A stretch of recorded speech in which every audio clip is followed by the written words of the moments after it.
Gringo FGS OP. Ah, ces histoires de fair play financier, ces histoires d'oseille, Paris peut-il recruter, Paris ne pourra pas recruter.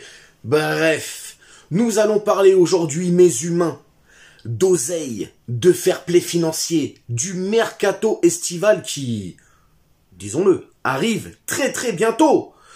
On sait pas trop où on va, hein, pour certains un peu pessimistes, on va pas se mentir, d'autres plutôt optimistes. Quoi qu'il en soit, il y a quand même depuis quelques temps au Paris Saint-Germain moins d'argent qu'avant. Hein, on l'a tous senti, surtout au vu des derniers mercatos qui sont arrivés. Bref, détends-toi, on va en parler tranquillement.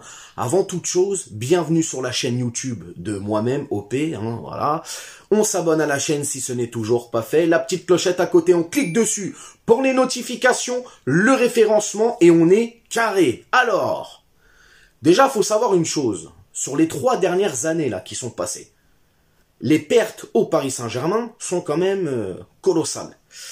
Sur 3 ans, on parle quand même à peu près, allez, de, je crois, si je dis pas de bêtises, on est à peu près 700 millions d'euros de pertes. C'est quand même beaucoup, notamment hein, sur la période Covid où je crois le Paris Saint-Germain avait perdu plus de 300 millions d'euros, il me semble. Bon, ça, tout le monde a été impacté, hein, voilà, c'était comme ça. À côté de ça, les amis, on le sait, cet été, je crois qu'on s'était pris une amende. On avait payé 10 millions d'euros. On s'était mis d'accord, je sais plus quoi, là, avec l'UEFA. Bref, on avait payé une amende de 10 millions d'euros. En tout cas, hier, on apprend quoi dans le Parisien? Alors attention, ça à prendre avec des pincettes. C'est pas officiel, mais en même temps, c'est confirmé. Bon, c'est un peu bizarre, mais on va quand même détailler tout ça. Donc hier, le Parisien a sorti un papier qui a été confirmé aussi dans la soirée par RMC. Donc ils ont révélé plus ou moins que le Paris Saint-Germain, semble-t-il, ne serait pas impacté par le fair play financier. En tout cas cet été.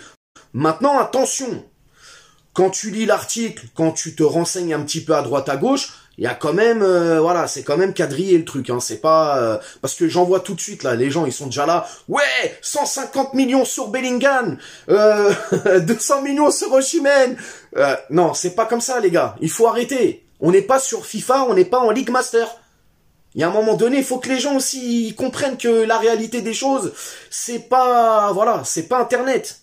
C'est compliqué hein, de faire rentrer ça dans le crâne des gens. Bref, je vous explique. Grosso modo, je vais vulgariser le truc parce que si on commence à rentrer dans des calculs, des machins, même moi, hein, je vais pas vous mentir, il y a des trucs, ça me dépasse, je comprends pas tout.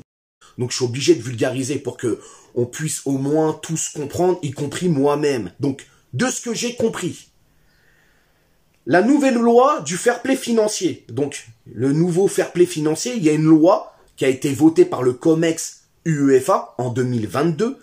Donc en gros, si j'ai bien compris, on autorise les clubs européens à avoir plus ou moins une perte de 60 millions d'euros sur 3 ans. Donc voilà, sur 3 ans, ils sont autorisés à perdre au moins 60 millions d'euros. Mais à côté de ça, les gars, les clubs européens ont une obligation, c'est de limiter la masse salariale. Sur ces 3 ans-là, c'est-à-dire 2023-2024, 90% tu dois limiter ta masse salariale. Ensuite, c'est 80, ensuite c'est 70, 2026. J'espère que là, vous suivez tous correctement. Donc, tu peux pas faire tout et n'importe quoi. Le truc, c'est que Paris, justement, quand ils ont été condamnés à payer cette amende, ils ont fait une promesse. La promesse, c'était, je crois, il devait au moins limiter son déficit à justement 60 millions d'euros, si je dis pas de bêtises, pour cette saison, et revenir petit à petit à l'équilibre, patati patata, tu m'as compris. Donc, ce qui voudrait dire que, oui, effectivement, il y aura de l'argent pour recruter, on ne sera pas emmerdé par le fair play financier, mais on ne pourra pas faire tout et n'importe quoi. On ne pourra pas aller chercher des joueurs à 200 millions. Ça, c'est plus possible, en fait. Il faut que vous le mettez dans le crâne. Pour ceux qui pensent que on peut aller chercher des joueurs à 150 balles, 200 balles, 300 balles. Non, c'est pas comme ça, les gars. Et surtout, va falloir, lors du mercato estival, même si on a de l'argent, déjà être stratégique, pour commencer, et respecter la gestion de la masse salariale. Parce que tu ne peux pas avoir une masse salariale plus haute de ce que tu gagnes. C'est pas possible. Ça n'existe pas. Et là, on risque de se faire taper sur les doigts. Donc, c'est très bien en soi qu'on puisse justement, parce que là, les gars, je vais pas vous mentir, quand j'ai vu déjà cet été, avec cette enveloppe de 80 millions d'euros, le mercato complètement désastreux qu'on a fait, me dire que justement on allait repartir avec une enveloppe de 80 millions cet été, se dire waouh la catastrophe, mais où on va? Et là, ça quand même ça rassure, on va pas se mentir, ça rassure. Mais on ne pourra pas faire tout et n'importe quoi. Vraiment. Déjà, va falloir s'occuper des retours de prêts. Je l'espère quand même que sur tous les prêts qu'on a fait, 2 joueurs pour moi, hein, 2 joueurs peuvent vraiment tirer leur carte du jeu et rester dans leur club où ils ont été prêtés. C'est Wijnaldum et Icardi. Icardi ne veut pas du tout revenir à Paris. Il se sent très bien en Turquie. Je crois qu'il a des touches en Italie aussi, où lui veut aller en Italie, mais peu importe. Il ne veut pas revenir à Paris. Wijnaldum, depuis sa blessure, est bien revenu à la Roma. José Mourinho a l'air de compter sur lui, en tout cas. Il est épanoui là-bas. Lui aussi n'a pas du tout envie de revenir à Paris. Donc voilà, Kurzawa, Paredes, Draxler, bon, tu m'as compris. Eux, ça va être plutôt compliqué à les faire partir. Parce que déjà, ils ont des gros salaires. Et puis, ils s'en foutent, hein.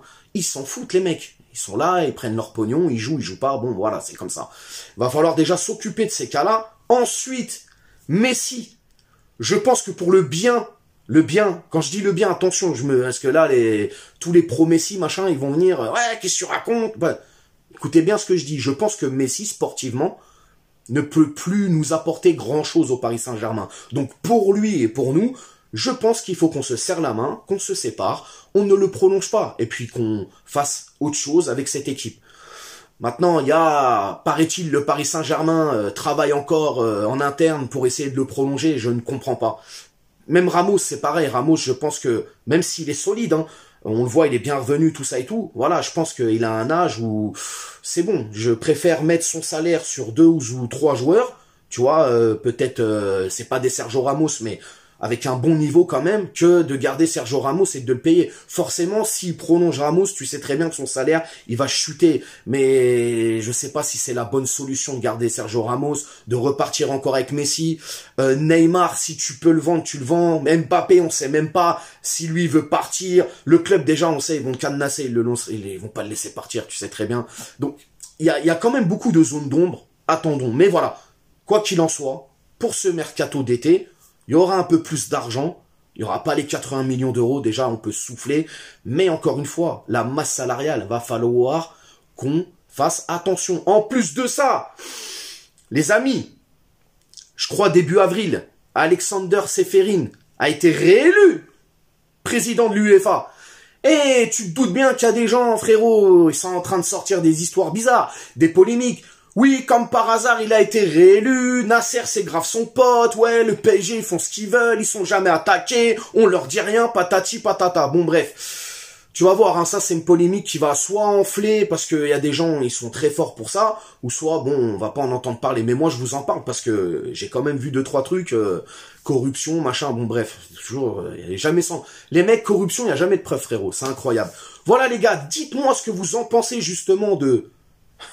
de ce fair play financier et puis de cet argent quand même qui va, je pense, beaucoup nous aider quand même pour ce mercato. Comme je te l'ai dit, on va souffler, tu me dis tout en commentaire. N'hésite pas à t'abonner, partage, like, et puis on s'attrape prochainement pour une nouvelle vidéo. Ciao.